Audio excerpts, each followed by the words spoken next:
अरे बापरे, भात खायला. ही पण आहे का सोबत? कोंबडी आहे इथं.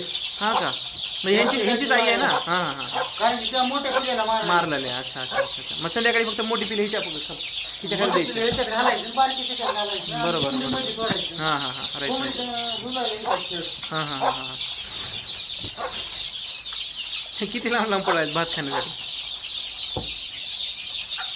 आता दुसरी एक काम करायचं, बॉयलरचे अंडे आणायचं. हां, 5 अंडे आणायचं, अंडे उकडायचे, बारीक बारीक बारीक बारीक त्याला हे करायचं. ते आपल्याकडे असते बघा, ते ह्याचं पावभाजीचं करायचं असते बघा, माहिती आहे का, त्याच्यानं. आणि ते टाकायचं. जे लंगडे झालेत का ते बी लवकर येऊ देतात.